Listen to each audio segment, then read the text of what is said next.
کل جب عمران خان صاحب کی ہمشیرہ عزبہ بی بی کی ان سے ملاقات ہوئی تو لگتا تھا ٹیمپریچر کچھ نیچے آئے گا. اس ملاقات کی خبر ہم نے منڈے کو آپ کو بریک کی تھی. ہم نے آپ کو بتایا تھا کہ کل ملاقات ہوگی منگل کو، لیکن کچھ شرائط بھی تھی کہ وہ آ کے سیاسی بات نہیں کریں گی، اور یہ بھی طے ہوا تھا کہ جو وکلا جائیں گے وہ بھی آ کے سیاسی بیان نہیں، وہ مقدمے بھی دیں گے. وہ باہر آئیں ایز پرومس، انہوں نے وہاں کوئی پریشر نہیں کیا، کوئی کچھ نہیں کیا، لیکن بعد میں جب میڈیا سے باتیں کی تو وہ کافی سخت باتیں تھیں، اور اگین آرمی چیف کو بھی بالکل نشانے پہ رکھا ہوا تھا. خیر اینی وے لوگوں کا خیال تھا کہ اب چیزیں کچھ سلولی ہو جائیں گی.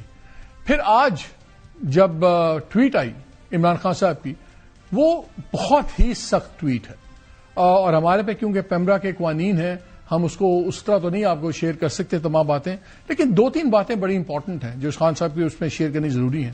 ایک تو انہوں نے اناؤنس کیا کہ تحریک انصاف کی پولیٹیکل کمیٹی انہوں نے ختم کر دی، اور انہوں نے کہا کہ میں ختم کر رہا ہوں، اور پارٹی کے سیکرٹری جنرل سلمان اکرم راجہ کو مکمل اختیار دے دیا کہ وہ ایک نئی مختصر کمیٹی بنائے جو سیاسی اپنی حکمت عملی بنائے اور شامل کروائے. پھر جو دوسرے فائر برانڈ ہیں Shahid Khattak, again young M N A, ان کو انہوں نے قومی اسمبلی میں تحریک انصاف کا پارلیمنٹری لیڈر کر دیا ہے. اس کے علاوہ پھر انہوں نے یہ بھی کہا کہ جو کا دھمکیاں دے رہے ہیں گورنر راج کی، وہ کل کے بجائے آج لگا لیں، پھر دیکھیں ان کے ساتھ کیا ہوتا ہے.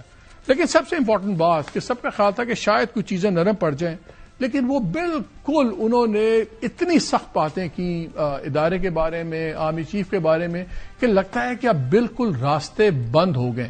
پھر فیصل وابڈا صاحب، انہوں نے ایک ٹویٹ کی، سینیٹر فیصل وابڈا نے. ان کو بہت سے لوگ جو ہیں ان کو انآفیشیل اسپوکس پرسن بھی سمجھتے ہیں، اور وہ کہتے ہیں کہ ایک ویو پوائنٹ دیتے ہیں.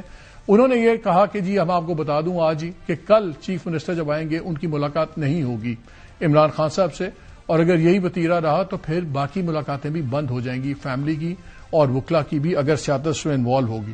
ان کی بڑی سخت زبان تھی، I don't want to repeat it over here, لیکن نٹ شیل میں یہ دو تین باتیں ہوئی. اب لگ یہ رہا کہ بالکل ایک جو سٹیلمیٹ تھا بالکل ایک اور لیول پہ چلا گیا ہے، اور جو ذاتی لڑائی تھی، اور پیپلز پارٹی اور پی ایم ایل این کی تو لاٹری نکلی ہوئی ہے، کیونکہ ان کی لڑائی تو اب سائڈ پہ وہ بیٹھے ہوئے ہیں، وہ بینیفیشری ہیں اس کانفلکٹ کے. یہ کانفلکٹ اب عمران خان اور ادارے کے درمیان میں اب اسٹریٹ سیدھا ہو گیا. کیا ہوگا اب؟ کیا کوئی آپشنز ہیں؟ کیا پی ٹی آئی تمام سیٹوں سے ریزائن کر کے ایک نئی فضا بنا دے پارلیمنٹ کی تمام سیٹوں سے، پروونشل سے، سینٹ سے؟ کیا اس سے کوئی فرق پڑے گا؟ نہیں پڑے گا. لیکن یہ جو اتنا خوفناک اب ٹکراؤ بن گیا ہے، اور ساتھ ہی کھل کے سارے بات کر رہے ہیں بار بار. فیصل وابڈا نے کہا کہ جی گورنر راج لگے گا، لا منسٹر نے پارلیمنٹ میں یہ نہیں کہا کہ نہیں لگے گا، انہوں نے کہا جی آئینی چیز ہے، یہ مارشل لا نہیں ہے. باقی لوگ بھی کہہ رہے ہیں کہ ہم بالکل وہاں کھڑے ہوئے. رانا ثناء اللہ نے میرے شو میں کہا، انفارمیشن منسٹر بھی ایسی باتیں کر رہے ہیں. اب ہوگا کیا؟ ہمارے ساتھ موجود ہیں Aun Abbas Buppi, senator, senior leader P T I. بہت شکریہ اون آپ کا. دانیال چودھری ہمارے ساتھ ہیں، پارلیمنٹ سیکریٹری انفارمیشن اور پی ایم ایل این کے ایم این اے ہیں.